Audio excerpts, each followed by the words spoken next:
Olá pessoal, tudo bem com vocês? Eu sou o Adilson, doutor em Economia, e essa então é a nossa aula 8, o equilíbrio de mercado. Então vamos lá! E o que é o equilíbrio de mercado? É o ponto onde a quantidade demandada ela vai ser igual à quantidade ofertada.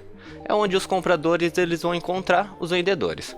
Esse ponto ele determina o preço e a quantidade de equilíbrio. O mercado tende naturalmente para esse ponto. É como se fosse o ponto natural, entre aspas, do sistema. E ele fundamenta toda a análise microeconômica. O equilíbrio de mercado, então, é como se ele fosse o coração ali do sistema, do modelo de oferta e demanda. É porque ele mostra para onde que o mercado converge sozinho. Intersecção das curvas. A oferta ela é representada por uma curva crescente. Preço maior, os produtores ofertam mais. E a demanda ela é representada por uma curva decrescente. O ponto onde essas curvas elas se cruzam define o equilíbrio. E esse ponto vai refletir as decisões simultâneas, tanto dos consumidores quanto dos produtores. Por exemplo, no mercado de fruta, enquanto os consumidores eles vão sempre querer pagar menos, os produtores eles vão sempre querer cobrar mais. E o equilíbrio vai surgir então do encontro desses dois interesses. E aqui o gráfico do equilíbrio de mercado que mostra tanto a curva de oferta quanto a de demanda.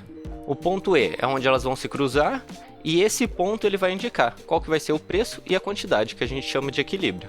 Assim como está descrito ali na legenda também. Correto, pessoal? Alguma dúvida? Se tiver alguma dúvida é só deixar aí nos comentários.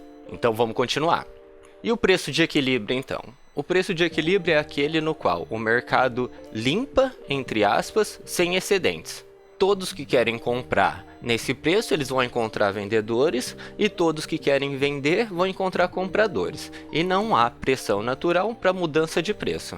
É basicamente ali como se o mercado ele descansasse, entre aspas, nesse preço. Aí ninguém vai ter nenhum incentivo, nem para cobrar mais e nem menos.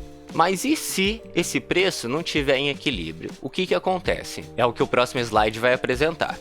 Excesso de oferta ou excedente. O excesso de oferta ele vai ocorrer então quando o preço ele vai estar acima do de equilíbrio. É como se o bem ou o produto ele fica caro demais. E nessa situação, a quantidade ofertada é maior que a quantidade demandada.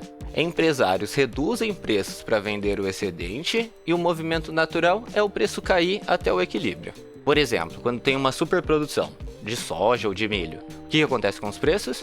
Eles caem. Ou quando as roupas elas ficam caras demais, o que acontece? Elas vão encalhar na loja. O que o lojista normalmente faz? Ele vai e abaixa o preço, faz oferta para tentar vender esse excedente. E é basicamente isso que esse slide está apresentando para nós. Então vamos continuar. Agora então, excesso de demanda, a escassez. O excesso de demanda ele vai ocorrer quando o preço está abaixo do equilíbrio. Ou o produto ele vai ficar barato demais. A quantidade demandada supera a ofertada. Consumidores competem entre si e pressionam o preço para cima. E o movimento natural é o preço subir até o equilíbrio. É basicamente o inverso do excesso de oferta. E elas vão ficar mais fáceis de entender no próximo tópico. Aqui então é a representação gráfica do excesso de oferta e do excesso de demanda. E mostra que um preço alto ele vai gerar excedente, sobra produto, e um preço baixo ele vai gerar escassez. É como se tivesse produto insuficiente. E o ponto de equilíbrio ele vai ficar entre essas duas situações, o que vai ajustar o mercado. E a legenda basicamente ela resume esse processo para nós. E aqui o destaque é que é o preço quem vai coordenar o mercado. E não vai precisar de nenhum tipo de controle, governo ou instituição para poder fazer esse controle central. E agora alguns exemplos práticos dos equilíbrios de mercado que dá para observar no dia a dia, como a alta dos combustíveis, que vai reduzir a quantidade demandada, as promoções que podem gerar um aumento súbito da demanda e falta temporária, a produção agrícola elevada, que tende a derrubar os preços por excedente, e lançamentos tecnológicos, que começam com preços acima do equilíbrio. Quando o celular novo chega caro demais, poucos compram e o preço cai. E quando o produto viraliza, o estoque some e o preço sobe.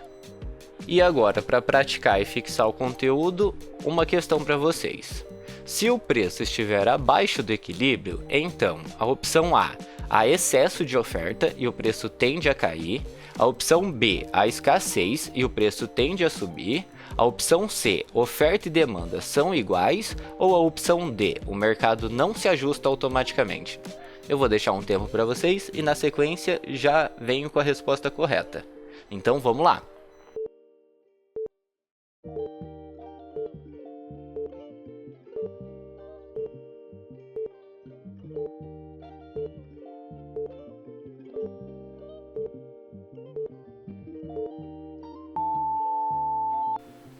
Pronto, responderam? Então vamos para o gabarito. A alternativa correta é a letra B. Há escassez e o preço tende a subir.